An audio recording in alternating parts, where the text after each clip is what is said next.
Hindi lang daw minsan ang hinaras di umano ng Chinese Coast Guard ang mga mangingisdang Pilipino ngayong buwan ng Abril.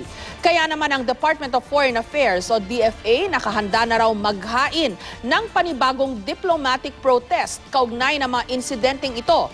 Nagpahayag naman ng pangamba ang Armed Forces of the Philippines o AFP sa nagpapatuloy na reclamation ng China sa West Philippine Sea. May report si Ian Cruz.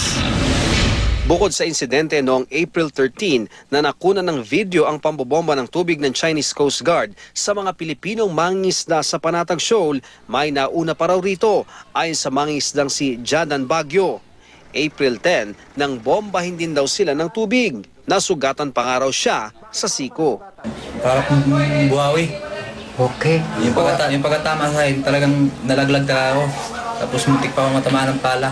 At sa kwento ng isa pang mangingisdang si Billy Relano, pinutulan pa ng angkla ng Chinese Coast Guard ang ilang bangka ng mga Pilipino.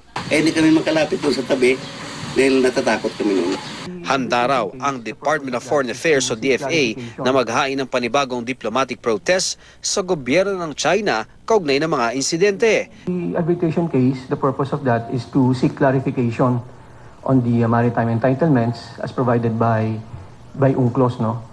Pero habang hinihintay natin ang resulta ng kaso sa UN Arbitral Tribunal, patunay raw na nagpapalakas ng China sa pamamagitan ng kanilang mga reclamation at ayon sa eksperto na pag-iiwanan na tayo. Talagang nasa losing stage tayo niyan kasi yung strategic presence niya will also mean strategic loss natin. Maging ang Armed Forces of the Philippines nga, nababahala na sa mga reclamation ng China lalo sa Mischief Reef. We have a series of islands going down south, going up north. And it will challenge the Ayungin Shoal that we are claiming. At pagkatapos ng Mischief Reef, mukhang ang Scarborough Shoal na raw ang isusunod ng China ayon sa direktor ng UP Institute for Maritime Affairs and the Law of the Sea o IMLOS. Tingin ko yung Mischief Reef muna ang tatapusin nila. Maaari nilang ilagay sa huli yung Bajo de Masinloc. Ayon kay Senador Bongbong Marcos, dapat nang i-convene ang National Security Council at sa pamamagitan nito ay gawin na ng Pilipinas ang lahat ng maaaring gawin. Kabilang ang pagpapatawag sa Chinese Ambassador para iprotesta ang ginagawa ng China. Kung tutuusin, dapat daw ay nauna na tayo nagtayo ng istruktura sa West Philippine Sea bago ang China. Naisulat ni dating National Security Advisor Jose Almonte sa kanyang libro na panahon noon ni dating Pangulong Fidel V. Ramos nang imungkahi niyang magtayo na ng mga lighthouse doon pero hindi raw siya pinakinggan. In a situation like this, justice is defined by the capacity to compel. We don't have the capacity to compel because we are a poor country.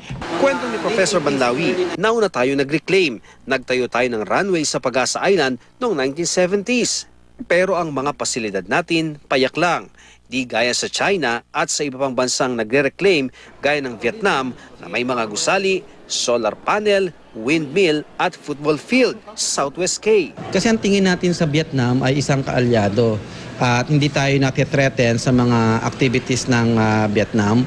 Ang Foreign Ministry ng China muling nagpatutsyada sa Pilipinas.